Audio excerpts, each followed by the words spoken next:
So this afternoon, I'm introducing Jeff Black, Tony Jacobsen and Matt Shilcock. Matt's here with us, and the other gentleman you should hopefully be able to see on the screen. So Jeff lives with OI. He's undergone 18 lots of surgery before he turned 14. That's rather a lot. As a competitive bodybuilder since 2006, he's the promoter of inclusivity in fitness. In 2015, Jeff and a business partner founded Iron House Strength and Conditioning. Today, he's also an author and is guiding people to understand the power of having healthy physical and mental lifestyle to live a fulfilling life. Interesting fact about Jeff is that he competed in 2 bodybuilding shows 3 and 4 weeks after breaking his femur and took out second place in both competitions. So that's the welcome to Jeff. Tony Jacobsen was born with OI and is the Recording stopped. Let's start again. Tony Jacobsen was born with OI and is the author of 2 books, Disable Your Disability, and subtitle is Live the Healthy Life You Deserve, and Advice to be Unbreakable. Both books will help people overcome challenges, embrace uniqueness, and cultivate a mindset of resilience and positivity. Tony's commitment to breaking down barriers and redefining possibilities resonates in every aspect of his work. He's a certified personal trainer who passionately advocates for an unbreakable world through motivational talks, workshops, classes and events. Tony's interesting fact is that he's a seasoned DJ. Through vibrant mixes of timeless music, he injects fun and a funky twist into being unbreakable. Now introducing Matt, our Adelaide local. He also lives with OI. Spending much of his youth in a wheelchair, Matt learned to walk at the age of 15. He's a contemporary dance theatre artist. Matt's professional dance career began in 2009 with No Strings Attached Theatre for Disability. He's the creator of a unique movement performance called Osteogenuine, integrating structured techniques, holistic healing and improvisation to create authentic dance expressions that embrace the challenges of living with OI. Matt's interesting fact is that he has performed internationally, including in a dance festival in Helsinki, Finland. And he's also working on something. He showed me this really cool thing. He's about to do another production, and he's a turtle with this amazing turtle that sort of sits over his wheelchair and he can manipulate it. So if you want to see a little video of that or some pictures of it, Matt, I'm sure will show you. Please welcome Jeff, Tony and Matt.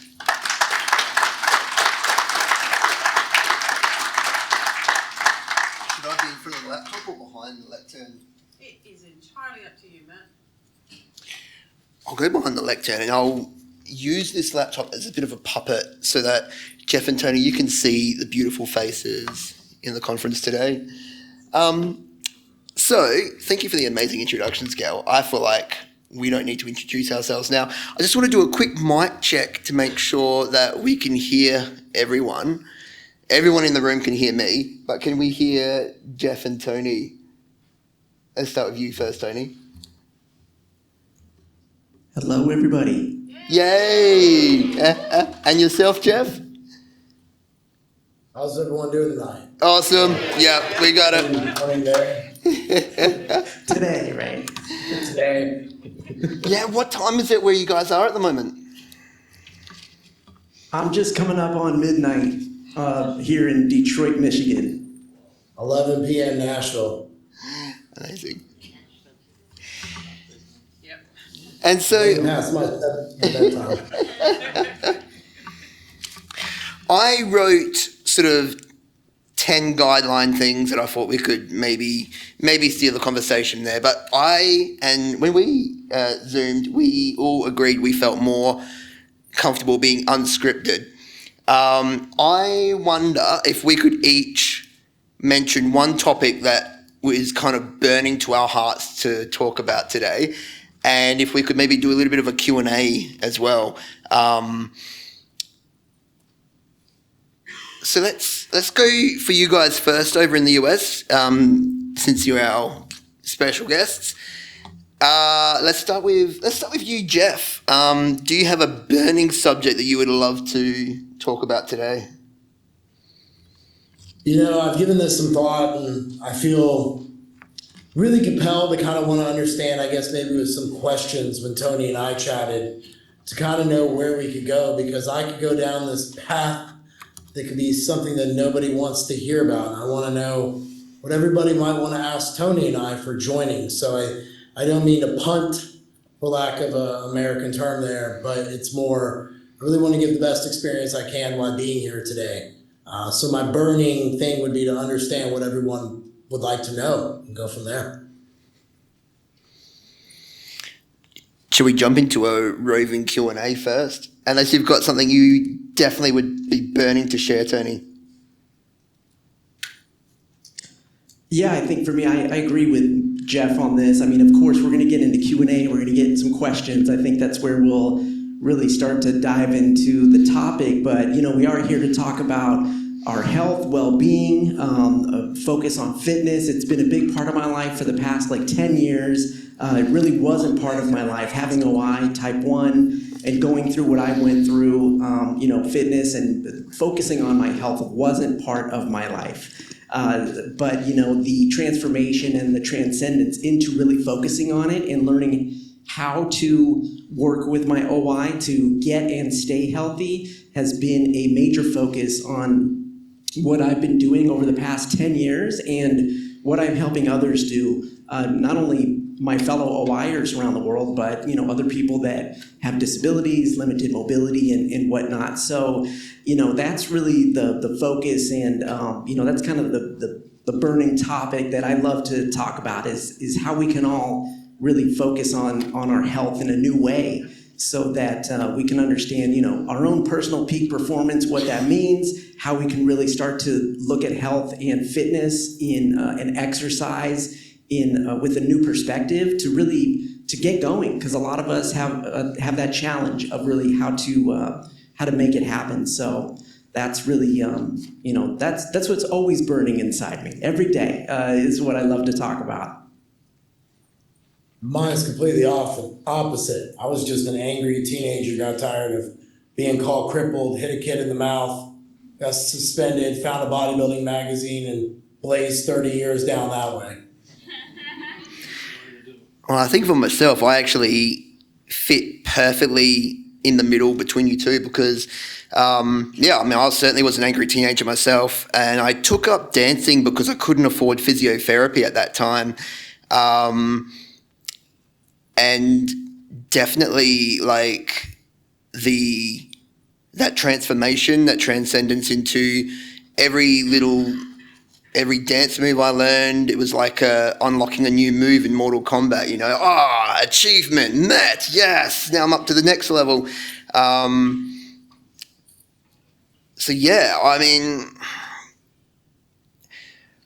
Should we start on adapting? If anybody has a question, please just feel free to chuck your hand up and we'll come to you and let you guys lead the sessions, because we want this to be as meaningful for you, well, more meaningful for you than it is for us, because we can listen to ourselves talk all day. But in terms of, I might just start a provocation here. Can I get from each of you, Tony and Jeff, what you would find, what would you call your biggest adaptation in fitness moment?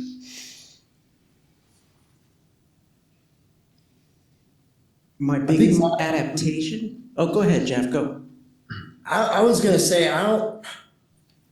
when I got into bodybuilding, my focus was, how do I make OI submit?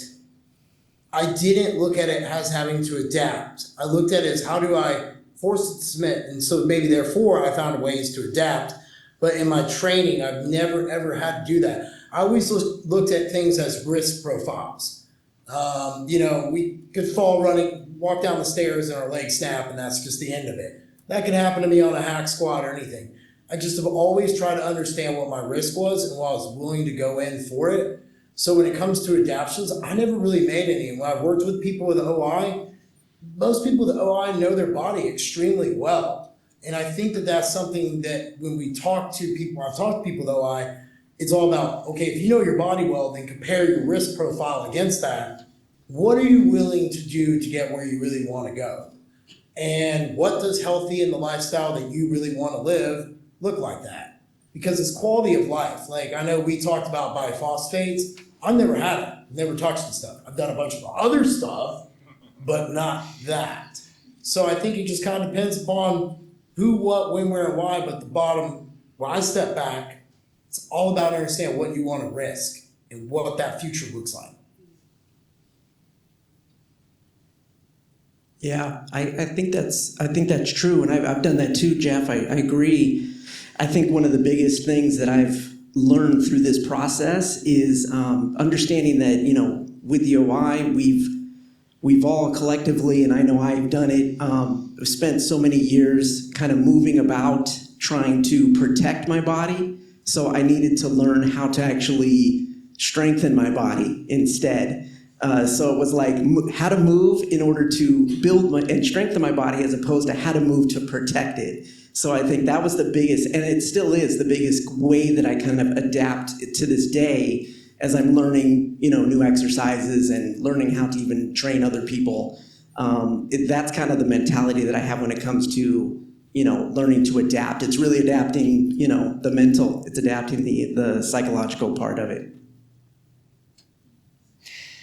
And do either of you use mobility aids?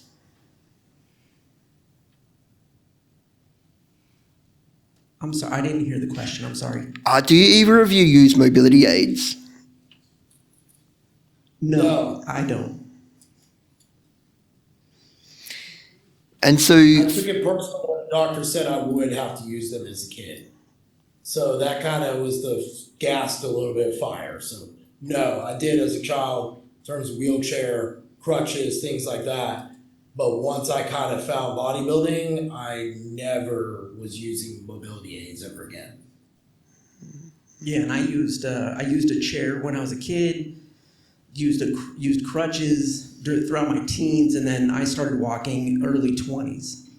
And then, so I haven't used any mobility aids since then.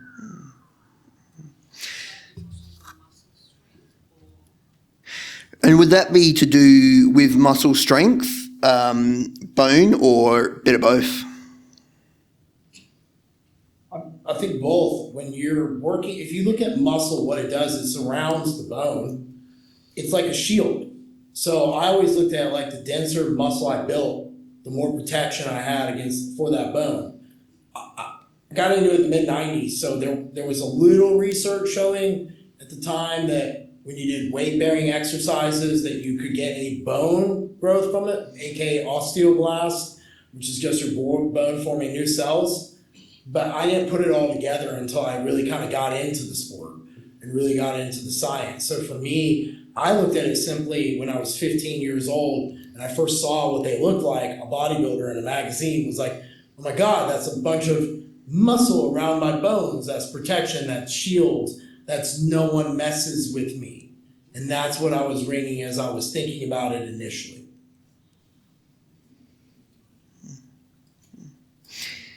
And so with that muscle strength that has brought bone density and not using mobility aids, is that, does that bring with it endurance in terms of how far you can walk, or is that just adaptation in terms of,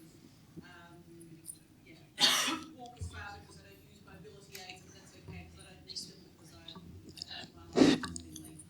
So in regards to muscle strength and bone density, would you say that you don't use mobility aids because you've built up a endurance and your body's built up a tolerance and therefore can walk further? Or would you, which one came first, the cart or the horse? I think I can speak for my personal journey over the past 10 years, or about 8 years. So I'm 53 now. I just turned 53 over the summer. And over the past 10 years that I've been focusing on fitness, my mobility has gotten better.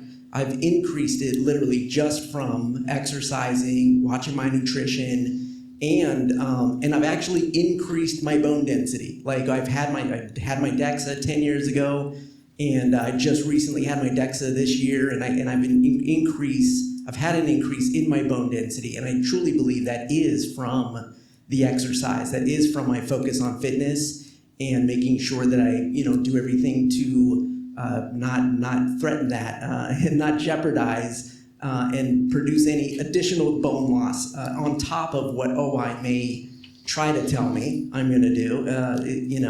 I'm always one to challenge the numbers and the statistics, just as Jeff is.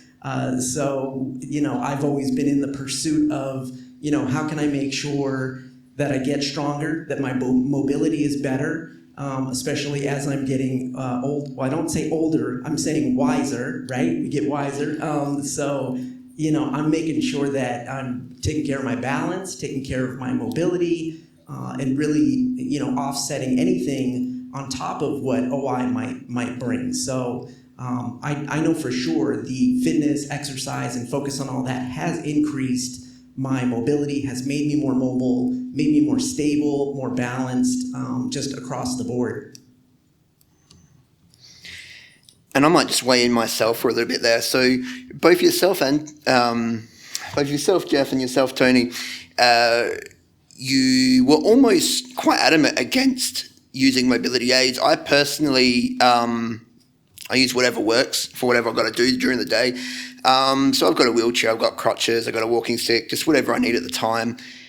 And so my career in dance was about adapting choreography to using whatever mobility aids I needed at the time or whatever breaks I had at the time and whatnot.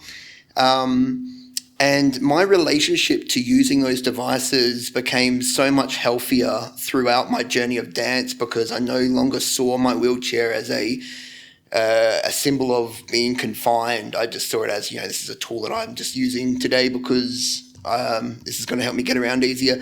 And the same with crutches, the same with walking sticks. And I'd also like to hear from anyone else in the room today about your relationship to mobility devices. And this is also going to segue me into talking, because I want to hear from both yourself and both yourselves, Tony and Jeff, and anyone else in the room as well, about mental health and fitness, because I think this is a really important cross-section. So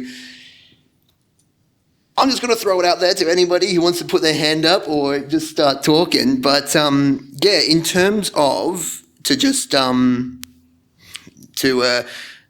kind of make my rambling there a bit more concise, I'm interested in hearing about the relationship between devices and aids and when they don't burden you. Because I'm all for it. I think wheelchairs are freaking awesome.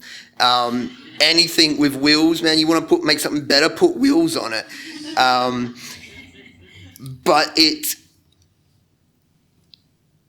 a personal experience. It's a personal journey. And so if I could hear from you guys first in the US, and then I also love to hear from anyone else in the room as well. Yeah, just to your point, Matt, it's important to understand, not everyone's going to get off of their crutches or get out of their chair, but, getting into your, finding your, I call it the personal peak performance of wherever you're at, so if you're using a chair, how best can you use your chair? If you're using crutches or canes, like how best can you use them? How strong can you be? And, kind of like I believe you were saying, to make it like they're not even there, right? So it's really about just getting as healthy as we can so that any of those aids that we might use, because I know I have a couple clients that use chairs that use crutches even, and it really is all about, making them strong enough to be able to get about and do things even with the aids. even with the mobility aids, so that they're comfortable, so that they feel strong, so that they are able to move about comfortably and get the stuff done that they want to get done.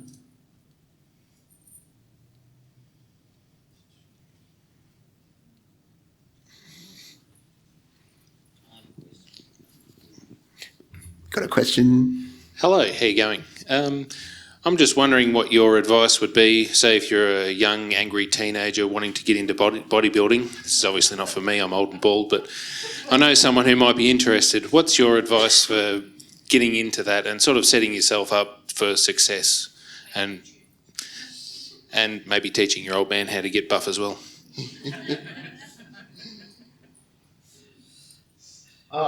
Well, I know some copies of my book are there, so I'm not going to plug it raw, but I'll plug it. When I was 12, my mom was scared to death of me being short. It's funny because I'm short. So she begged this doctor to put me on 192 amino acid human growth hormone known as protropin. I, at 12 years old, was injecting human growth hormone Monday, Wednesday, Friday nights. I had a nurse come over, do it. There was something that I can trace back to that happened then. And this time, my mom was telling the physical therapist to teach me how to use my upper body, to be able to move around. Because at this time, they kind of thought crutches, canes, wheelchair, some kind of assistance I would require to kind of get around. My freshman year in high school, I was 95 pounds. So I walk around at 190 for comparison today. I've been as heavy as 220 in the off season, trying to put size on. So I can trace back to being on that human growth hormone allowed me to, those fractures stopped because I was in a span of constant fracture. After every surgery, every physical therapy, there was just catastrophes that laid before me. It stopped. So then around 17, I'm playing a game of pickup basketball. Sounds odd, but I was. I did it for my cardio after the gym because I was into it after high school. I got tangled up with a guy and my leg snapped. It should not have snapped, but I had stopped the human growth hormone. After that, my mom put me back on it. So pretty much my whole life I've been on that. It kind of led into the world of bodybuilding. So when I first got exposed to guys in the gym, after a while, they kind of showed me what it was all about. It can go down a path. So I have my youngest son. He's interested in bodybuilding. And, like I always have talked to him about, like, it's about how far you want to push it. Are you willing to, you have to go to levels that, like, to put the muscle on that I look back on. And I can say, in all honesty, a lot of counseling and therapy got me here. I didn't love myself enough. So I was putting myself in situations like under 400 and 500 pounds, stuff that would make you shudder, and just repping it. And it was because I was doing steroids and everything else. I got into the whole culture. I have no regrets. I choose to be honest about it. I have a quality of life that I'm okay with and that I wanted, and I chose to live my life that way accordingly. So I've gone down a very different path than people with OI. So it's often hard for me to comment, but as being a father, I just encourage and love them and just don't hide the truth, because if you hide the truth, it's going to be a disappointment and it could go down the road. And in all sports, there's just dirtiness that comes out, is what I've kind of come to find out as a coach to a lot of athletes. I hope that answers your question well. If you would like me to follow up better, I can.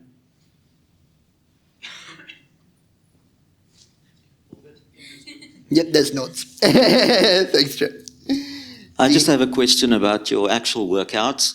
So I can't really see how tall you guys are or anything. So for myself, I would not lift a lot while sitting. I would rather be laying on my back.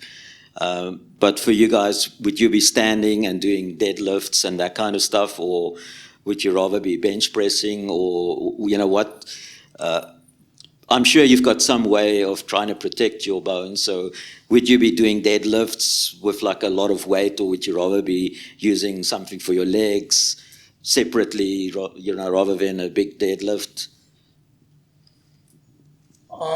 For me, I follow a typical bodybuilding split. So today I do upper lower, 2 days off, upper lower. And that's just because I've kind of come back from an injury. I have spondylolisthesis where my back is broken and a grade 1 fracture at L5S1. My hips were trashed. They wanted to replace them. I chose to do peptides and kind of push everything down the road. So in comparison, I train in all planes of motion. So I do stiff leg deadlifts. I do bench press. The other day I bench pressed 275 for 8 reps. My last set before I did my back off. So my risk profile is I don't care. So I'm very blunt about that. That's just because I'm a bodybuilder through and through.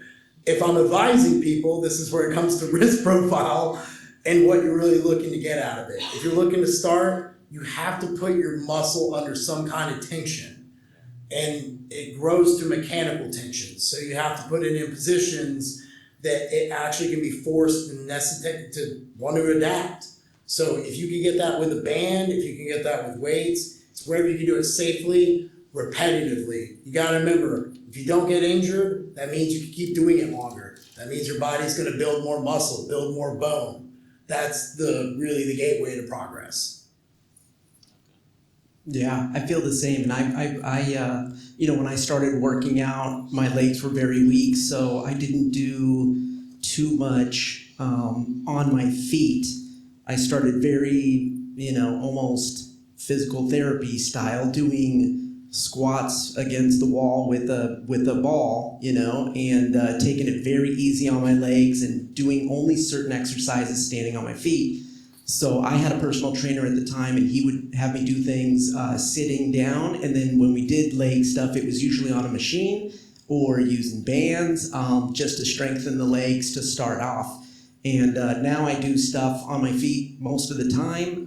I even partake in agility work and doing a lot of different things on my legs. But even to this day, my legs aren't the strongest part of my body, I don't feel. So there are times when, I may be doing standing shoulder press, but it starts to kind of mess with my back. So I'll sit down and do them.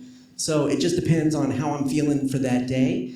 And, I just kind of go back and forth. And I always advise people too, if you're just starting out, you want to take it slow. So you want to do something and then just start to progress, and you got to get the legs stronger to get up. But if you can get on your feet, I always suggest to get on your feet and do any sort of upper body work, because then you're working on balance too. So it's always good to have that part of it. One thing I want to interject real quick, or inject, I guess would sound better. Something known as BFR, it's blood flow restriction training. You look into the research on it, it's really good for helping with growing your legs. They did it with a Japanese study, and they were all over 65. And basically what it is you're not restricting complete blood flow, but just a little bit, where it builds up like the blood in there, so it'll build up the free radicals, all this damage will occur. And they were showing that legs, muscle mass in legs were actually getting bigger and growing by them just walking on a treadmill. And one of the great things about BFR is I've used it in my rehab. I've been able to cut my weights by like 70% and still start being able to get the workouts I need to kind of come back. So it's a really safe method to look into. If you type it in on Google, it'd be blood flow restriction training or BFR training. You could do it in your arms and your lower body, and those tend to be the most areas that I've seen people with OI tend to have the hardest issues in terms of bone deformities, training, and the planes of motion they need to, and so forth. That might be an easy hack that you can do. That's really interesting, because it's often, it's consistency more than intensity with us, isn't it? If we are finding ways to make a workout work us out harder while not having to, chuck another plate on that bar, then it's going to be safer. And if it can be more effective as well, then awesome. I just had a question about the start of your journeys. As you guys have mentioned, like the adapting, how do you mentally and emotionally overcome the fear of like breaking things, as well as just trying to start doing more physical activities, dancing, maybe even contact sports? Like, I feel like there's a lot of anxiety for me as the first person in my family have OI and not a strong community around me. So the norm is not being injured and not having a broken bone. So I feel like there's a lot of mental stress and anxiety thinking about doing anything physical. Thank you.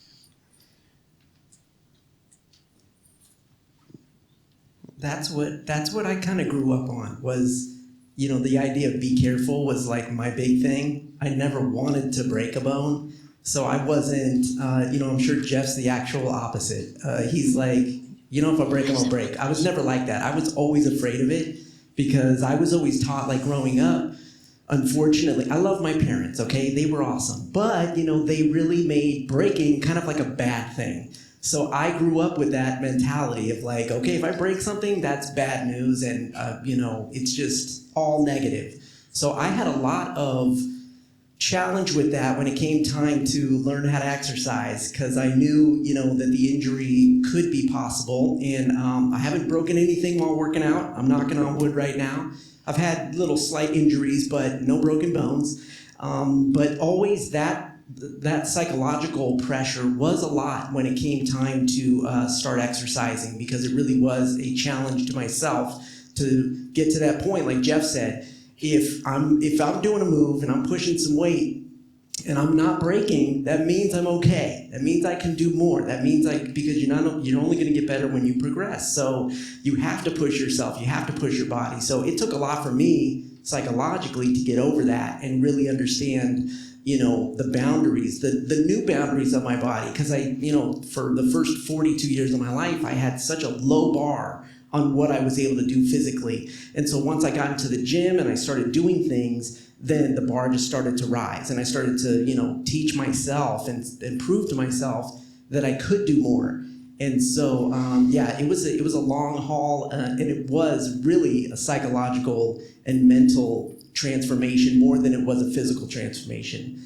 But I totally get that feeling. I know exactly what it is. I still live with it today, where I'm like, I don't want to break anything. That's the goal for me. So every time I work out, every time I think about moving, every time I'm going to do something physical, it's really about how do I get through this without injury. Preventing injury is like the main thing for me now. My journey began for me. I think the best thing that ever happened was I was raised in a time my mom couldn't see what OI looked like on the internet, nor could my dad in 1980. So, and I was born in Jocobsen, Missouri, so nobody knows where that's at. Tornado Alley over here. So I played baseball, I played basketball. The only thing I kind of knew was by a few instances that was different, but in a mirror, I just saw Jeff. I just saw a guy who could keep up with the other kids if I played sports and things like that. I just wasn't allowed to play soccer or football. My parents were like, we just don't want you to tangle up your legs. And so as far as I was concerned, the only thing I ever knew was my legs were weak, or weaker, or something was wrong. Because the two instances I remember were little small fractures that just were like walking up the stairs once my leg broke at 5. That was weird. And there was another one around like 6 or 7. I was going down a hill on a skateboard when my whole life changed. And it was after that, I just got tired of being bullied by OI, and I was pissed. I managed to kind of overcome that. And then when I got to school, I was bullied for that whole year, and then I got pissed.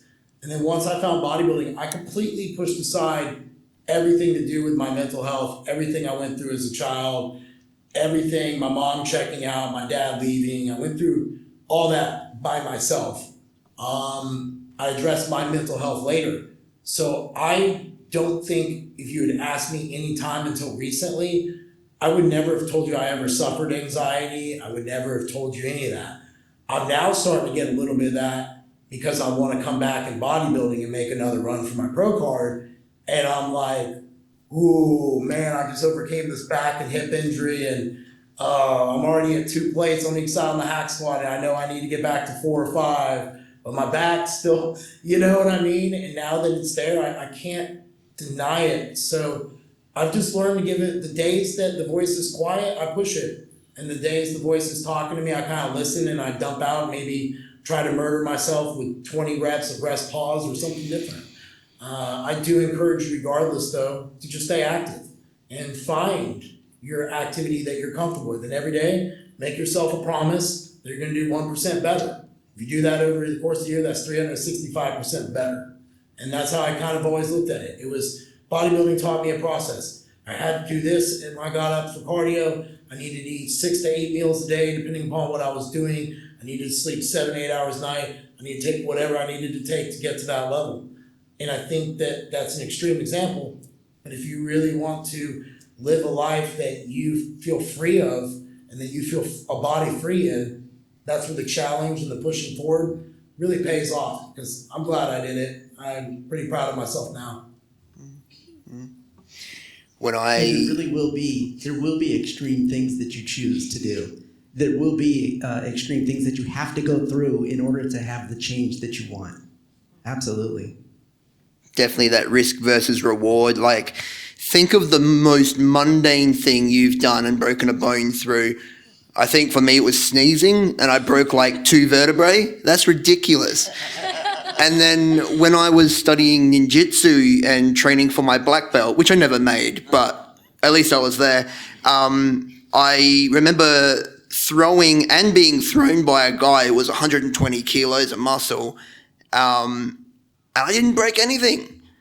And then I was so excited that after that class, I went home and was telling my housemate about it, and I threw my hands up in the air, and I hit my hand on the wall, and I broke 2 fingers from that, but not from the martial arts class. So, like, I mean, it's risk versus reward. You can break your bone tripping over an ant tomorrow, and did you have a good time doing it? Probably not. But if you broke a bone and you did something that was really freaking cool and you got an awesome story to tell about it, I mean, you're going to break bones anyway. This is what we do, right? It's our thing. We hold conferences about it. So I just had a question, because I had been breaking a lot of limbs when I was younger, and in the last 2 years, my torso has become my biggest issue, and I hadn't really worked on my torso when I was younger. So what would you recommend for someone who's really stressed out about their spine? Like, what exercises would you recommend for them to really strengthen their spine and just keep that going as long as possible without breaking it? So I have spondylolisthesiosis, which is basically spine broken forward at L5, S1, compressions at L5, L4. What exactly is wrong with your spine would be my first question. Like, do you have anything on x-rays to say this part specifically sucks? I have scoliosis, and I have broken my tailbone twice, and in like 4 months ago, I did fracture my T9, which since then I've had extreme pain all the time. My spine always feels compressed. I'm always having to move around to relieve pain. So I'm just kind of thinking, in the next 10 years, if I have one more spinal injury, I could be wheelchair bound or bound in crutches, not be able to walk anymore. So I'm really just wanting to try to find muscle, find an exercise that really will protect my spine for my whole life. I would tell you my first wave through this would be definitely physical therapy, because they're going to be able to assess your range of motion properly. If you've already done that, then the next box I would tick would be a pelvic floor specialist to help teach you to get your lower spine to be able to be stronger, because that will help keep you more erect, and that will also help with some of the compression. The other thing after that would be find a very brave personal trainer who understands the spine, understands what your range of motion is. A lot of it's visual. I can look at people and see things and be like, okay, this works, that doesn't. And that's part of where I think in OI, you have to learn to date around when you're looking for people to help you out in your journey, not just being so fixated on this one person because this one thing, looking at it more broad. That would be my advice on how I would do it, because it's so tricky at that T spot. You could, like you said, do one wrong thing and then you're in a wheelchair. Yeah. I would feel more comfortable in my advisement saying, hey, you got to figure out a way to decompress the spine, to get water into the spine to help make it healthy. But you got to find someone who's able to visually see what you're doing to help make sure you don't make the wrong mistake that puts you in the spot you don't want to be. Yeah, I would definitely agree. It is scary having people, be in charge of your body, which is the main thing, especially with OI. You don't want someone else to cause a huge issue and then everything's messed up. But thank you so much. I went through this recently. I was getting some body work done, and I'm crazy. Tony and I talk. He knows how crazy I am. I had to search around to find a chiropractor who would release me, who let me sign a release to do adjustments on me and decompression therapy because I didn't want to do the spine surgery. He was afraid the whole time my back was going to get broken in half and all these horrible things. But I say all that because I was really glad because I educated myself along the journey, and those are pieces that nobody can take away from you. So as long as you stay actively engaged, you're gonna be able to really figure this out and really kind of put together a plan that works for you. So I would tell you to use that fear, the same amount of energy you're gonna put towards the fear is the same amount of energy you can put towards proactivity and really get yourself fixated on a position to win, which is staying healthy for as long as you possibly can. And really, I would just say to add on to that is to watch your nutrition. Like, be careful of weight gain. Well, be careful of weight gain because that will, any sort of weight around the torso or belly, starts to weigh you down and can do a lot of damage and keep you immobile and make it hard to move. So nutrition's key for sure.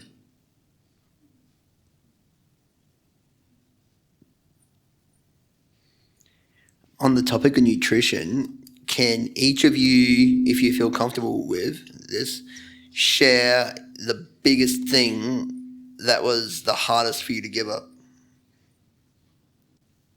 For me, it's bread. I'm terrible. The hardest piece of food for me to give up? Yeah. Oh man, if you saw my Facebook when Men's Journal did that interview with me, there was a guy who commented on my Facebook about being at the lunch table in high school when I said my goal was to be the most ripped bodybuilder ever. And that's because I was eating tuna fish sandwiches on my lunch break and chicken. But I haven't ever had that. I come from a weird background, man, with getting into bodybuilding. I've always just ate as fuel for food or food for fuel. And I've always understood that if I was eating healthy food, I had a better shot of preventing fractures. So for me, I kind of adopted it early. I've never had a sweet tooth and never had any of those issues. So for me, I've never not done it because I've just valued the quality of life I wanted so much. It usually kept me at bay. And I can say for me, it starts with cheddar, Jack, Parmesan, right? Cheese. Cheese has been the bane of my existence when it comes to the weight. I love cheese. I had an unhealthy relationship with cheese. I had to break up with cheese. It was a moment for me. I had to let it know that it wasn't them. It was me. And so when I started working out, I literally stopped eating cheese. And I haven't eaten dairy in a long time also. But cheese was the biggest thing for me. Luckily now I'm back to it, in a healthy way. But cheese was my downfall when it came to being unhealthy. Do you guys notice yourself recovering from injuries faster since you've been health focused? 100%. Plus, I utilize everything at my disposal to do that as well. Yep, same here. Sorry, I noticed I cut somebody off. I've got a quick question. I think there's a whole bunch of people in the room here. We're all very different, very ages and stages. And if we all started exercising, we'd all get different results. But do you think the best results are the mental and emotional ones or the physical results? Do you feel mentally stronger for the exercise you do? Do you feel happier? Or do you just feel better because you're physically stronger? Mix of both. Like I said, in my book, I talked about it. I didn't really deal with my mental health. Bodybuilding allowed me to just put everything I hated about myself and hated about OI and the difference into this machine to fuel it. So I was always happy. I was just very happy I was doing what I wanted to do and doing my thing. It took me wanting to kill myself at 32 and doing it, and then not doing it, obviously, because I'm here. And then getting into different medicinal therapies after conventional therapies failed for me to really kind of say, I can honestly answer that my mental health truly did benefit from the steps that I did take at a really young age by getting into the physical. I think it's one and the same. I've just met too many people. I coach people for a living. When people are usually physically fit or have a physical routine or push themselves in the gym, it's a challenge. It's just the idea of you getting better. It's just a realm you can do it in. The only thing that's beneficial to us with OI is no matter what you take, biphosphates, anything in between, that bone is still rotting and getting older. It ain't getting better. So you got to give every shot you take. And for us, weight-bearing exercises matter a lot. So we should definitely be engaging in it to the level we can comfortably do, and then add a little bit. So would you say the benefit of training is confidence in terms of getting on with the rest of your life, getting on with your day? Yeah, I'll be honest with you. I don't fear if I fall down.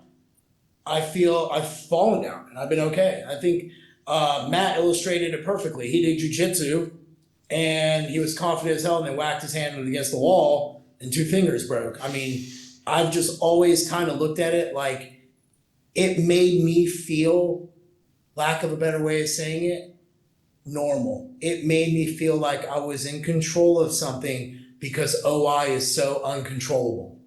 And that's probably why I'm a fiend about my nutrition and everything else, because I can control it. I can't control OI. And maybe that at a young age just is what allowed me to kind of do what I did. I wanted something I could push back on. So confidence, 100%. And then the other one would be peace, would probably be the other word I would use. Thank you. Yeah, confidence. I would agree with the confidence thing. It definitely skyrocketed my confidence and made me feel more comfortable, not only in my own skin, daily movement. Like Jeff said, I can take a spill now and I'm fine. I don't hurt anything, but absolutely built my confidence going out into the world and being in society and taking those stairs differently, looking at slippery floors in a new way. It's definitely changes your mental aspects and gives you that confidence and serenity and peace as well, because then you're not worried as much. You don't have as much anxiety. It lowers the anxiety. And, chemically, exercising does that as well. So it definitely helps with all of that. I don't know about anybody else, but I certainly believe I have a certain amount of brain power per day. And I believe very strongly in decision fatigue. And every time I'm not worried about a spillage on the floor or not worried about a crack in the pavement is, I believe, room for one more thing to think about. And I don't know if anybody else is going to pick that up or not, but I believe in that very strongly. I just got a question. So my son, he's 14. He's been getting into just a home gym probably the last 6 months. I watched some of the stuff he does, and I got on there the other day, I'll be honest. He just broke his leg. It's a week after they told him to take the moon boot off, and he's doing leg extensions. I got on there, man, and I couldn't even lift today. I was like, how long have you been doing this for?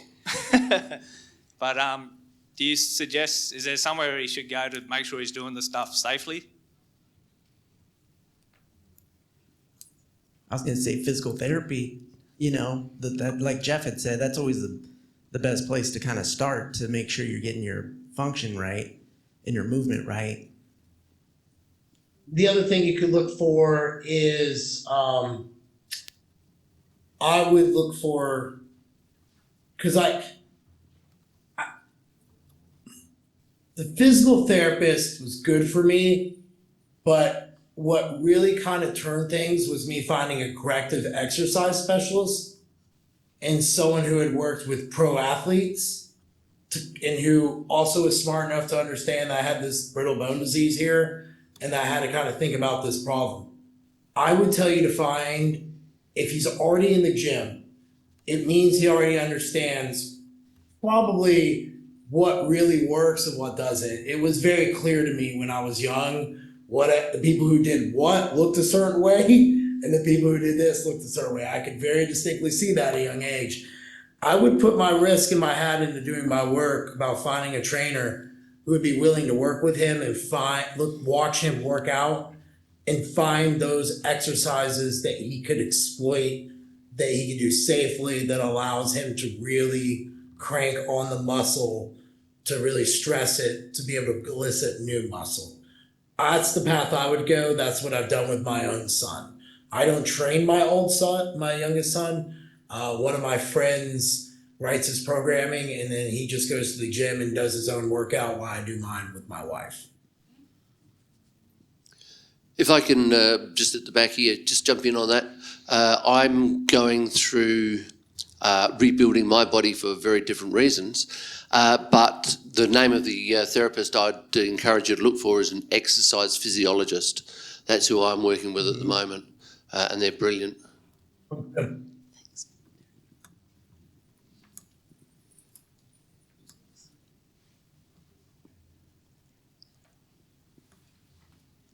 I just want to add to that the exercise physiologist, if you're on the NDIS, they do pay for it.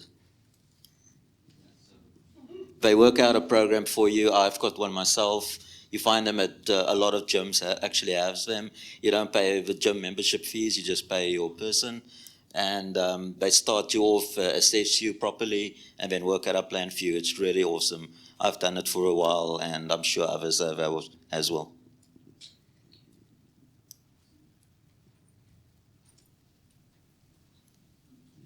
How are we going with questions?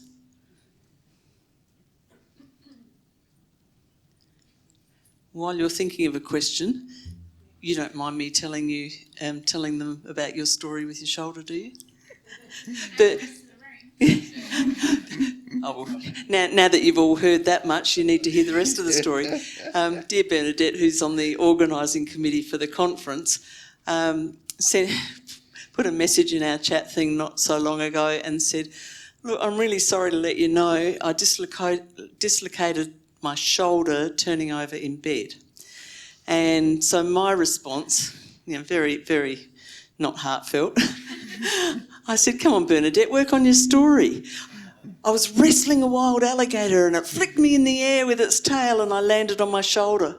I said, that's way more impressive than I turned over in bed. So. No, we're not letting Derek tell any stories until tomorrow. You'll hear from him then. So do we have any other questions, or have you got any other stories, Matt? Oh, here we go. G'day, Jeff. My question is, how old were you when you got your first tattoo? When I got my first tattoo? 3. Yes. Oh. I was 19 and my mom cried. I didn't stop that. I commit, that's one thing. Have you actually counted how many you've got? No. I know it's probably 15 to 20,000. I know the dollar amount, but hopefully that's not it. Probably more if I think about it. Don't remind me. On that with the tattoos, with your pain tolerance, do you find that the fact that you have OI and your pain tolerance is obviously really high, do you think that really helps you with bodybuilding as well? Are you still able to bodybuild even when you have like stress fractures and stuff like that? Because I know, like, I still do everyday life, go to the gym if I have a broken rib or something, and people find that really weird. Yeah, I still train through all my injuries. I have only taken 1 week off, and that was forced after I saw a spine surgeon in October last year. He said, I don't know what's wrong with you. I just don't know you don't need a spine surgery, which is what I was kind of agreeing with. I feel pain. I sometimes when I sit here, I ask myself when I'm having this chat with you all, I almost sound so out of touch, but I just got into things that were so extreme, so young, that I just wanted it and really loved it. And, I do feel pain. It's been pretty miserable the last couple of years. I hairline fractured my hip in 2018 training for my pro card. 8 weeks out from a show. The next week I tore my TFL where it inserts in my glute medius. And I still went on to place 10th in the country.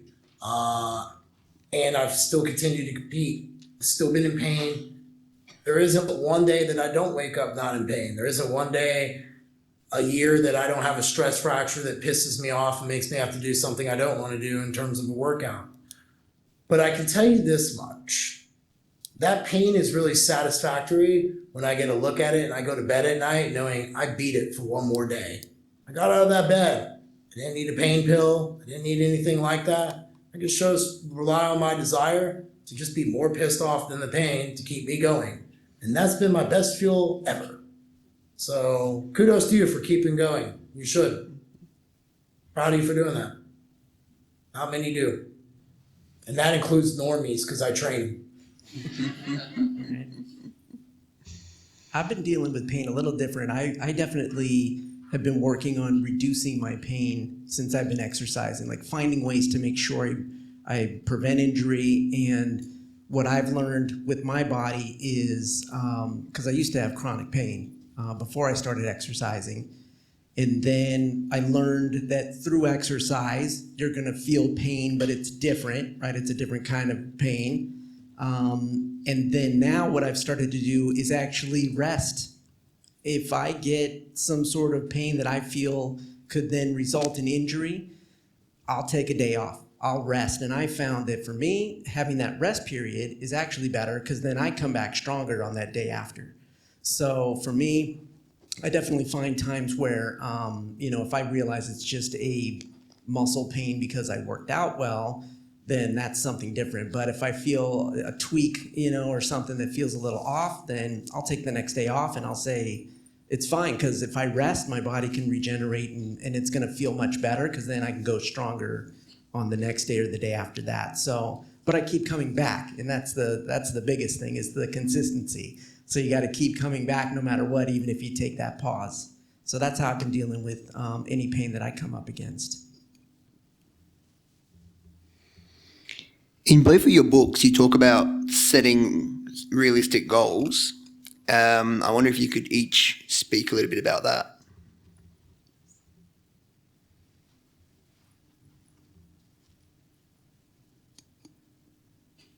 Tony, I'll let you go first. Go ahead. I was going to let you go because I know you're going to say you don't set realistic goals. Really set goals. Yeah. I set in my mind a vision of what I want to do, and I just kind of set out and do it. It's more broad-based, man. If I had to go by goals, my goals could be as simple as just make sure I get all my meals in for the day, my steps, my workout, and so forth. Like, I'm different than Tony, and this is what I want to say, because you guys are getting two different extremes here today to be able to hear what's really out there so you guys make your own decisions. Tony will take a day off. I won't. I'll go into my fridge, I'll get some peptides, I'll draw up some needles, I'll whack it in where it's sore. The next day I wake up, I'm fine. I do my workout. So there's lots of different ways to skin this cat. But for me, I think I tell all my clients this. What are the goals that you're going to set that you can actually, one, be proud of, and two, be pissed off enough about if you don't get it? So here's a little trick when you set goals. It's total mindset I use. You either love to win or you hate to lose. If on the top of a piece of paper you write like a W and L, this is like huge and like a massive transformation thing for most clients I work with. Write down 3 things you want to do every day. Say it's, I want to get my macros, I want to get my steps, I want to get a workout. That could be infrared sauna, spin bike, whatever you define that workout as. At the end of each day, you have to circle a W and L. You either will identify as a winner or a loser. So here's where I go with that. If you circle all W's, that means it's something you're really motivated about. Once those become a habit, you kind of drop it and pick up another thing, and that way you kind of build on your habits. If you circle a lot of L's, and I have clients do this, then I always have the conversation. Maybe you don't want that goal as bad as what you say you do. Readjust your goals. So that's how I usually go about them when I work with my clients. But for me personally, it's just a vision, and I suspect that will change when I officially retire from bodybuilding and decide my body can't do it anymore, which is probably coming sooner rather than later. Yeah, and setting the setting goals for me, I think about it daily, just daily and small goals at this point. Like there's bigger goals. There were really big goals when I went through my kind of really big transformation. It was like, I want to run, I want to jump. Like these were like huge goals. But now that it's been, some time and I want to stay consistent and like stay healthy, for me, it's like really setting the consistent goals daily. So really like thinking, okay, am I going to get my workout done today? Like and you just keep doing that over and over again. And then, lo and behold, in 6 months, I've dropped some pounds. Like, everything just works out. Okay, I'm going to make sure I don't eat this and then I'm eating this instead each day. I'm focusing on my nutrition for the next month. So it really is that and it depends on where you're at in the journey. So if you're just starting out, you may have to set some bigger goals, but it has to be specific. That's a big deal when you're really thinking about your health. It's got to be specific. You can't just say, "Oh, I want to get healthy." That's not a goal. Like it has to be a little bit more focused than that. And I think that's where a lot of people miss the mark. They just say, "Okay, I'm just going to get healthier." And that's why the statistics show that people quit the gym in February 1st, right? They don't go back because they set this unrealistic goal and they don't have any focus. So for me, it's really being specific about the goal and then literally just every day hitting those smaller goals. Like Jeff said, like, can I circle the W every day that I did my workout, that I ate good, that I did, and then all those add up after a while. So that's how I go about it. You've heard us both mention nutrition quite a bit. You can't outwork a bad diet, no matter how hard you try. I actually tell everybody, just knowing what I know and what I've done, like I was at a concert Wednesday night, I packed my meals with me. I had my meals when I was driving back. I make sure that's the top priority. And I encourage everyone with OI, you have to remember one thing. You're fighting something known as inflammation, every one of us. And as we get older, that gets hotter, per se. The only way to quench that and a way to fight that is through good, nutritious food. If you're inflamed and you're doing activity, that's probably a 1 + 2 = I break bone or something really bad happens. Usually when people get injured, from what I've seen, they're massively overinflamed individuals, and nutrition helps calm that down. Mediterranean diet is a great place to start.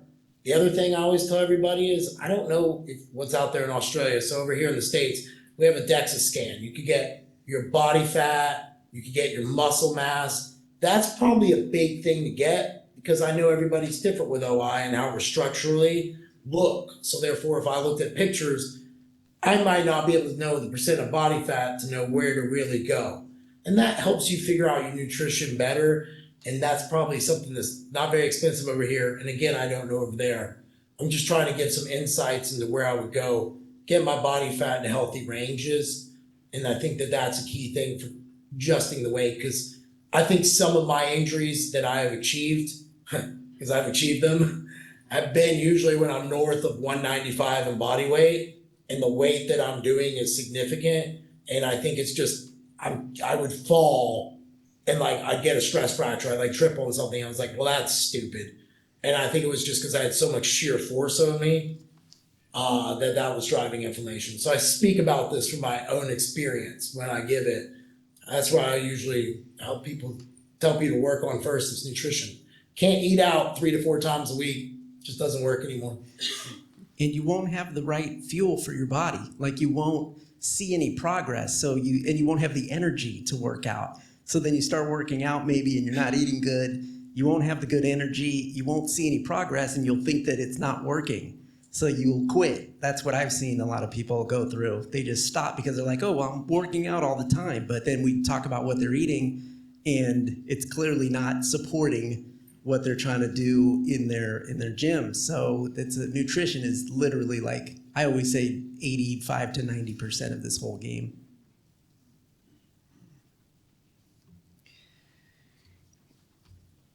It's probably not any like shock to anyone, but the fitness industry is full of crap. No, there's a lot of rubbish out there.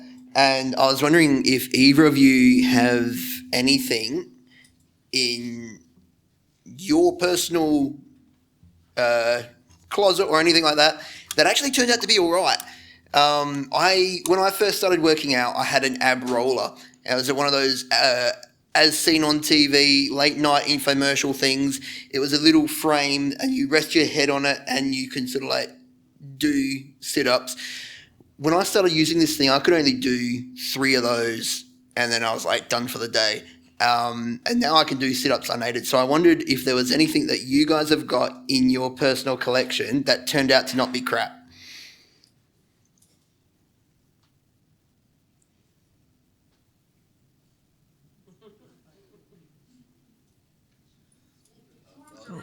The silence is deafening, isn't it? I've always been in a gym, so I don't know. I'm like, I haven't bought anything for my home. I just make sure my gym's got what it needs. Yeah, and I stick to Fair basics, way, that's all I have. dumbbells, Give me a resistance question, bands. Mac. I've actually got one. This is quite funny, and I get paid out about it a lot. But I bought one of those vibrating plates, and everybody was like, that is not true. And I, between nutrition, going to a club to help me lose weight, and this vibrating plate, I lost 20 kilos. It was amazing. Yeah. Yeah, I heard those are really good. I was thinking of the bag system.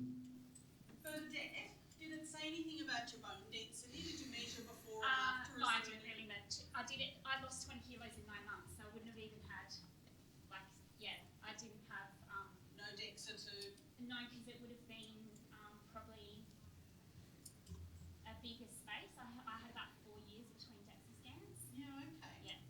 Okay. I know of a guy in the States there, I forgot what his name is. I know that his business is backed by Tony Robbins, so he doesn't need a plug from me, he's got enough money. But they've got a chain of it here too called Osteo Strong, and one of the main things that they have is these big vibrating plates that you can stand on, and you can do your workouts on it, and apparently, and this is not anecdotal, so I can't, but apparently your body will respond up to 7 times more by doing exercise on a vibrating plate because it's stimulating both. And I don't know, maybe Jeff, you might know more about whether that is a load of baloney or not. Oh, I'd have to see the research. I just know it's really good for draining the lymphatic system. Like a rebound trampoline. I use that a lot with my female clients who tend to get like really bad immune system disorders, autoimmune, things like that. Even men, it shows that. I do believe there is some research showing about bones, but I don't feel confident enough to really speak on it. That's outside my wheelhouse.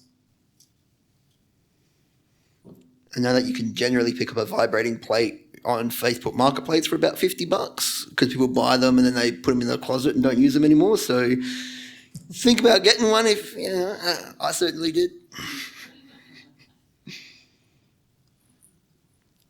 Don't order it off a late night TV.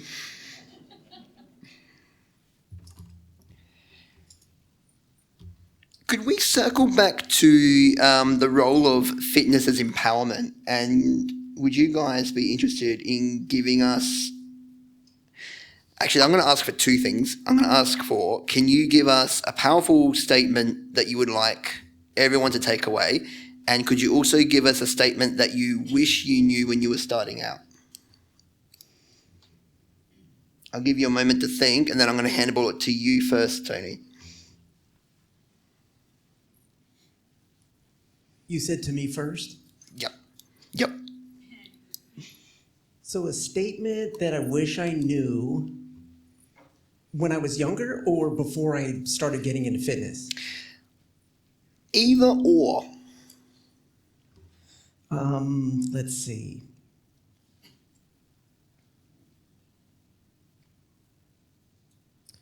Well, before I started getting into fitness, I wish, well, when I was younger, because, I got into fitness later. I started when I was 42. So, clearly the biggest takeaway right now, let me start with that one then. The biggest takeaway is it's never too late to start and it's never too early to start. Like you have to just start.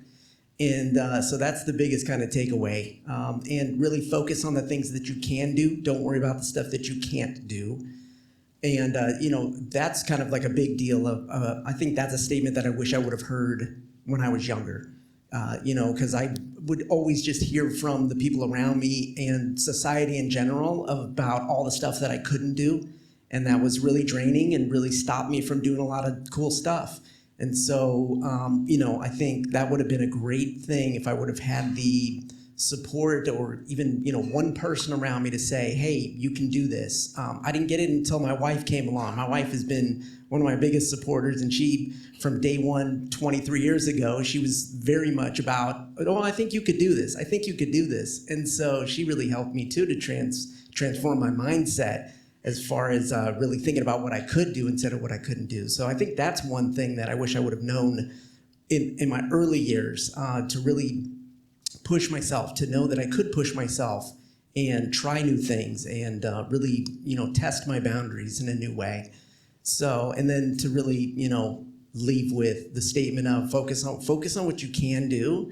And the list is gonna, feel a little shorter maybe when you start, but it's all good. Just focus on that list and just start today.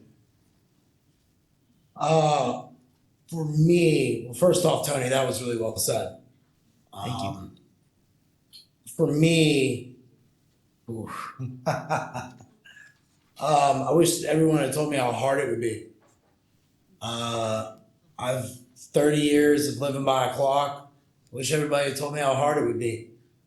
Fitness is something that you just can't. Everyone thinks they can take months off, weeks off. You can't. You really can't. And I wish I could sit here and I could say that, but at this point, I'm proud that I've done 30 years of something. How many people can say they've done something for 30 years? How many people even say they're married 30 years anymore, let alone committed to one thing that they really just are happy doing? And I'm very fortunate I found it, but I wish everybody told me how hard it would be, because I wish I could have taken days off. I wish I could have taken weeks off. When it comes to your health and fitness, you only got one body. You might as well make it the best you got. And we've already got one strike against us. I wasn't going to be damned if I was going to accept any more. So with that being said, probably my takeaway would be the most powerful thing you have is your voice that's inside your head. The most powerful thing you could do is keep the promises you make yourself.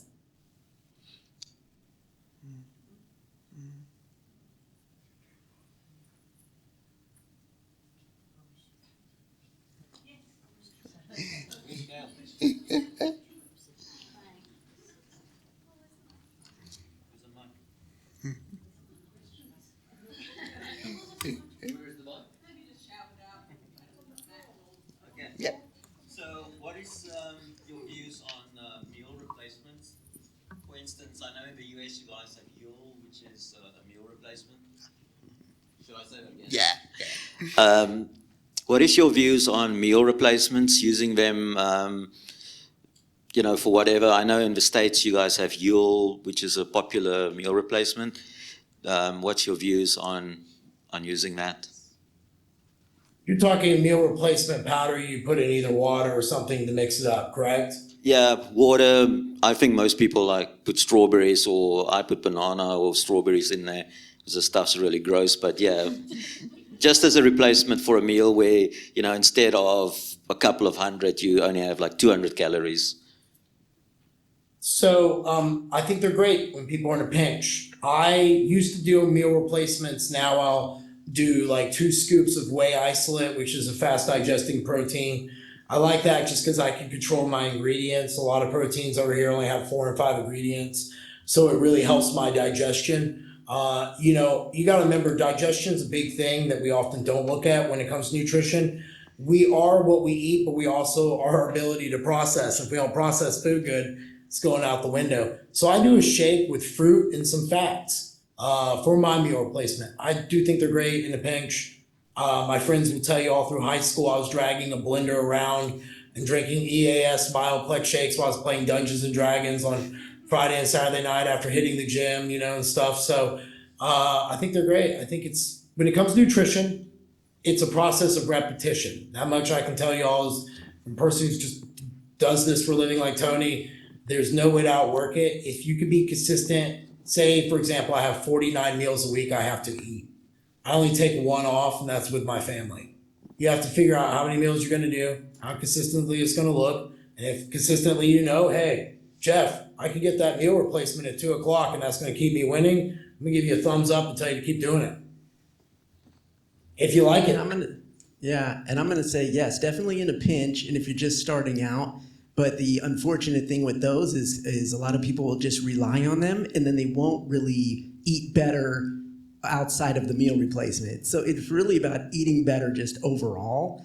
So you really want to really learn how to, look at your macros and look at your calories. And I know it's like tedious and everything when you're kind of starting out, but when you start to just wrap your head around portion sizes and numbers and macro numbers and all that great stuff, it really does get to be fun for some of us.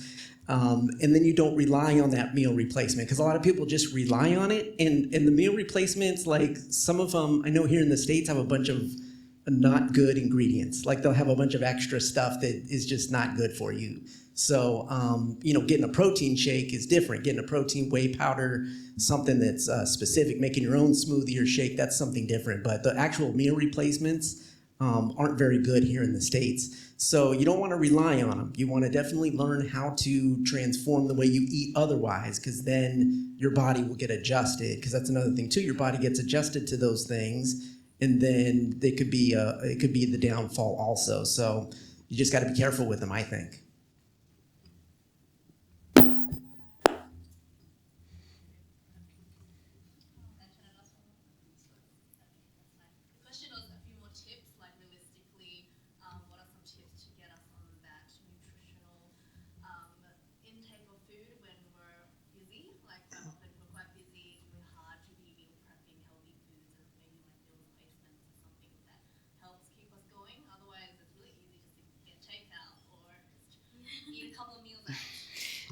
Do either of you have any more tips to share to help us get back on the bandwagon once we fall off?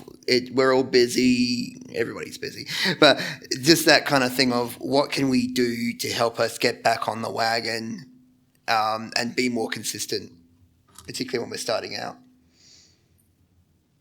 My biggest advice for that is to, don't worry too much about it. Don't shame yourself. Don't feel bad. If you feel bad about that stuff, then you won't ever come back to it. And that's what I found with a lot of people that I work with, is they always feel so bad about stopping and not being consistent that they just don't come back to it. So it is just brush it off and just get back onto it. If you miss days, that's fine. Just get back. Just start back on your program. Get back in the gym. Get back into your workouts. Get back to good eating. Whatever it is, just get back to it. Just brush it off. That's what I've seen. A lot of people just sit in the, oh man, I didn't, that kind of failure mentality. And it's don't worry about any of that. Just get back into it, and you'll feel a lot better once you do. I like Tony's answer, and I think it's finding something that, if you know that every few months you need something different to do, then you need to prepare for that, and kind of make sure it's just going. I tend to be more of the mindset where I tell everybody, hey, look, you missed. It's okay. There's nothing special about Monday. There's nothing special about starting your diet Tuesday. The best special thing you could do is the next very moment you have an opportunity to make a win happen for yourself, you should take it. So if you miss a meal, the next meal comes around, just make it your meal. If you miss a workout, guess what? It's at 4 o'clock in the afternoon and you know you missed it. Well, you should just tell yourself you're going to go for a walk. And here's the deal. This is something I tell my clients. Do you know how many times I work out every week that I hate working out? Literally, I am pissed off that I have to work out because I could do more work or other things. And then once something magical happens, once I kind of get an exercise or two in, I feel good. And then once I'm done with the workout, I feel really good. And if anything, I'm happy I did it. And that's always what I tell people. Just talk through the self-hate. It's okay. You can get through that. As long as you just keep walking, you can have that conversation. Sure, yeah, that's fine. Just do your business. You can do it though. Yeah. And the biggest thing too that I found is really finding things that you enjoy doing, because that will mitigate the fall off. If you find things that you really enjoy doing when it comes to movement and exercise, then you'll just keep going because it's fun, because you do enjoy it. And it doesn't feel like a chore. So you won't ever have the point of like falling off. You'll just continue to do it because you love to do it. Like Matt, I'm sure loves dancing. He just goes out and dance. I love dancing too. So it's like, yo, that's some great movement. You're just gonna go do it, and you don't think about, you won't ever have that fall off because you're just gonna continue to do it. So that's a big thing. Is just finding something that you enjoy to do as well. Can I just add, because I said before about my weight loss journey, you have to really find what motivates you. So I'm not an exercise person at all, and that's why I bought the vibration plate. Cannot exercise, not interested at all. So the only way I was going to lose the weight, I was motivated by pain. So the only way I was going to lose the weight was nutrition. I joined a group to learn how to eat properly, but also be accountable. So I brought a level of shame with it. So I'd go in and weigh in every week, and I was too embarrassed to go and gain weight. I had to make sure that I weighed in and I lost weight. So if that was the motivation for me, so I think you just need to find that real core piece of what's driving you to do this and hone in on that. And that becomes your motivation. And then, like, I'm generally a motivated person, but finding that real hard reason and focus point, I was like super highly motivated to just get there as quick as possible. And through the nutrition program, it was so easy. Like, you think it's complicated, but it's not. It was things like eat off of a child's plate, because that brings your portion size down without it even you having to think about it or calculate it or anything. So for 6 months, I ate off of a child's plate. I substituted dairy, like milk, with soy milk. So then I wasn't getting the fat component, but I was still getting heaps of calcium. There are just tiny little things that you don't even really notice that you're changing, and it can really help. And I've been able to maintain it as well. So I did it pretty hardcore for the 9 months to lose the weight, but being able to maintain it is probably what I'm more proud of. Yeah. And I would like to say also, just to add on to that, the accountability is a huge deal. Like, that's why a lot of my coaching is really that, like keeping my clients accountable. Like you were saying, they know when they check in with me, they better have done their stuff. Otherwise, they're going to feel away. And I think accountability is the next thing after consistency that can really help you to achieve the goals. Like having a coach, having a workout partner, having someone that you actually are in the fitness or healthy living journey with. If you've got a partner to do that with, then you will succeed. You have a better chance of succeeding because you'll have that accountability. You'll have that feeling of like, well, I don't want to let them down too, right? So you just kind of have that built in. Because I know I felt that when I was working out with my trainer, when I went through my transformation. I was like, yeah, we're gonna weigh in. I want to make sure I lost weight this week. I want to make sure that I'm, coming down on the scale and I'm getting stronger. I want to show them that I can go up in my exercises this week in my weights. So I think accountability is a big deal. Can we ask each of you in turn to tell us about your books, please? So, Jeff, can you tell us about yours? Can you repeat that question? I didn't hear the last part. Jeff, we'd like to hear about what you've authored, your books. So I only have one. It's Brittled Unbreakable, My Journey to Redefine Suffering. It was just a lot of people over time just told me my story was really wild. I never looked at it like that. I just looked at it like I'm a bodybuilder. So I met through a podcast I hosted, Stephen Pressfield, the New York Times bestselling author, and he really encouraged me to write that book and met with me every month to make sure I was held accountable to doing it. I think that if you read my book, it's a raw journal. Like, I don't hold anything back. Like, Scribe wanted me to cut the stuff about steroids out. I left it. They were all about me talking about my psychedelic use, which was interesting. But I really just wanted to give people a transparent look at the life I lived and that I came free of it, no shame, no guilt, no nothing. It was just looking back on my life and going, wow, what a ride. I look at, maybe I have a different lens than most people, and I'm okay with that. I'm not for everybody. I've learned to love myself the way I am. I don't want to arrive at death safely. I want to arrive there all used up.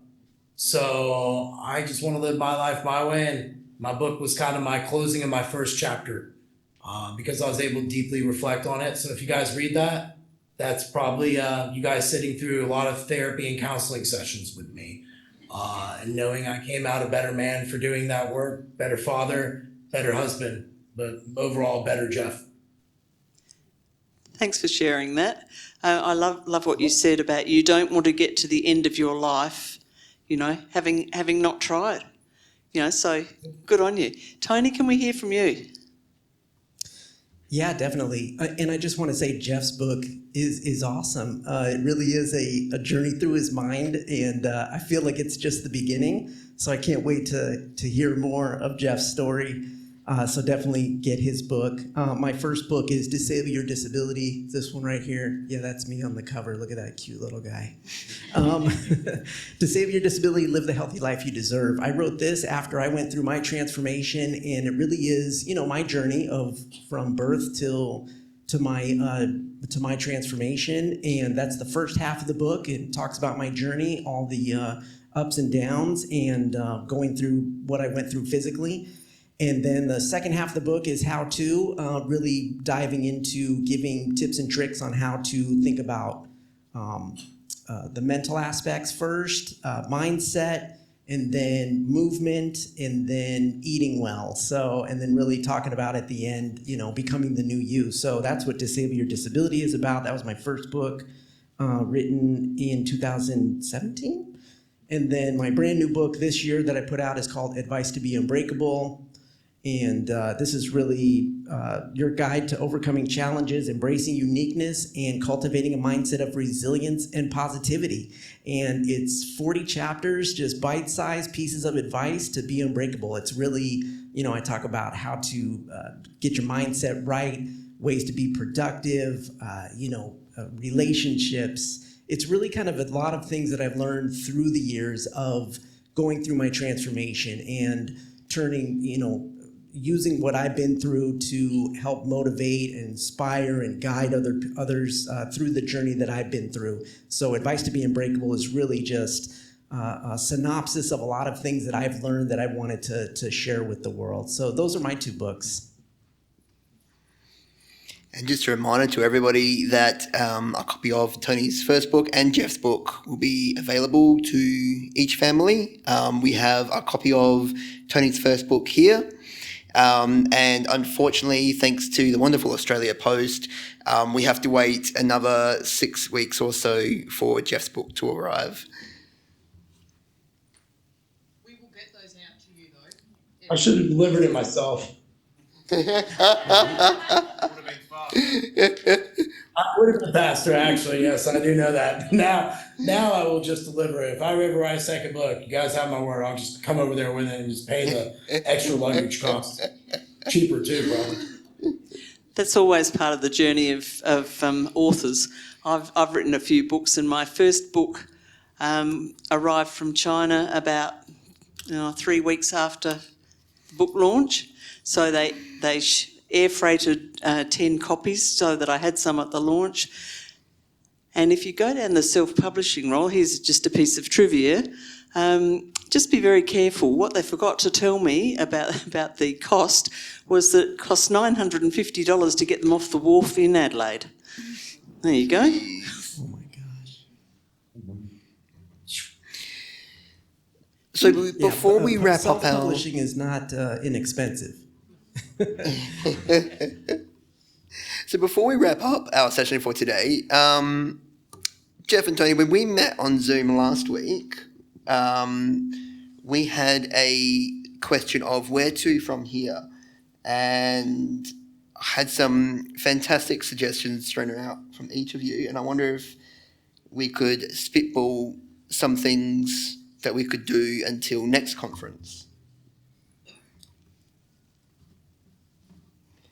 So we talked a little bit about starting a bit of a group that we could share resources, share workouts, and use the hashtags of Tony and Jeff to sort of get that rolling. And is it still an offer, guys, that you mentioned that you would be willing to come over to the next conference? Or am I throwing you under the bus here? Listen, I found out from my British friends that were over here for a seminar that the exact number of Xanaxes I need to overcome my anxiety to get on a plane from the States to Australia is approximately 2.5. So I don't know how they arrived at this math, but I will do my best. So yes, if we get invited next year, I will come to Australia. I will brave a plane over the ocean, which is my biggest fear. Not squatting 500 pounds. I would rather do that than fly in a plane. But I'll do it for you all. My hashtag is FUOI. If you guys would love to hang out with me, share. I think Tony's is Unbreakable. That way we can be able to chat with you guys. You guys can tag us. I'm heavy on Instagram. I'm real big about whatever. I'm transparent. I'm open book. Ask. You're not going to hurt my feelings.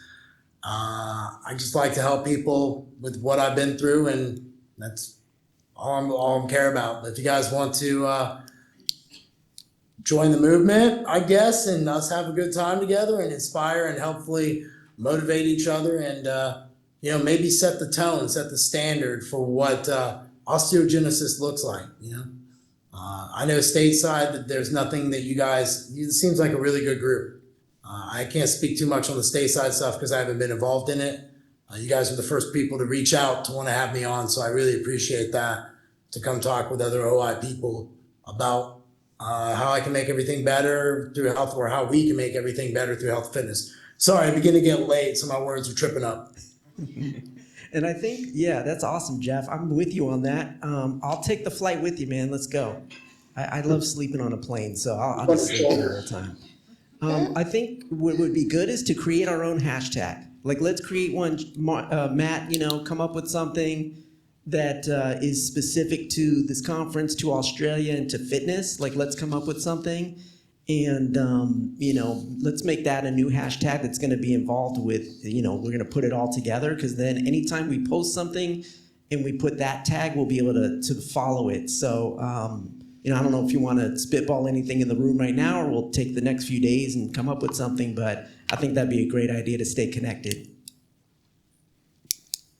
Any suggestions? All I can think of is oi, oi, oi, and I think that's extraordinarily lame. Oh, that's a good one. We've got I am fit.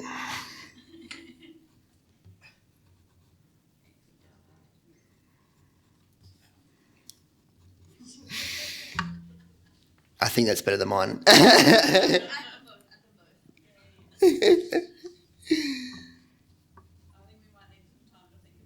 Yeah, fair. We're going to make that a conference activity, and we'll keep you in the loop with our developments on that. I'm aware of the time difference. It is late. We need to let Jeff and Tony go to bed. Do you have anything you would like to leave on us as closing remarks? I'm aware I did ask you that question earlier.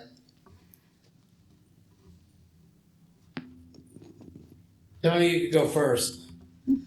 Thank you so much for having me. Just thank you so much for having me be a part of this and for inviting me. I know I've been connected with Matt for a long time now on Facebook, and we've had conversations back and forth, and just knowing that I'm able to spend this time with you, so many miles away, it's just fantastic. I love meeting fellow OIers. I love talking about fitness and health and movement, and it just gets me excited to be able to spend time with you. So thank you so much for having me. Big thank you to Matt for thinking of me to come along with Tony and you guys for this. Really, from the bottom of my heart, thank you all for taking the time to just hear what we had to say. Hopefully it was helpful. Like I said, if you guys would like to get a hold of me, I'm more than willing to always chat. I don't mind. But the biggest thing I want to leave with you all is this. Like I said, keep those promises that you make yourself. I think that if you just did that for a year, you guys would be really shocked at what you could really achieve. And otherwise, stay healthy, have fun, but don't arrive safely at death.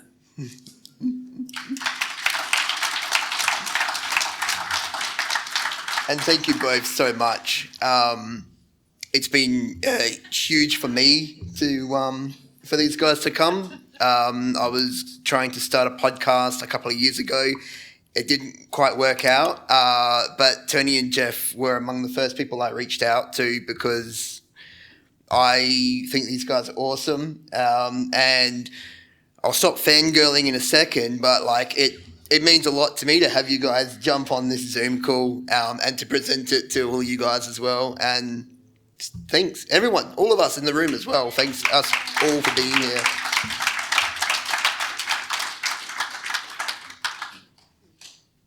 Thank you all. It's been a great time. Thank you guys. Thank you so much. Have a great rest of your day and the rest of the conference. Yes. Party hard. See y'all later.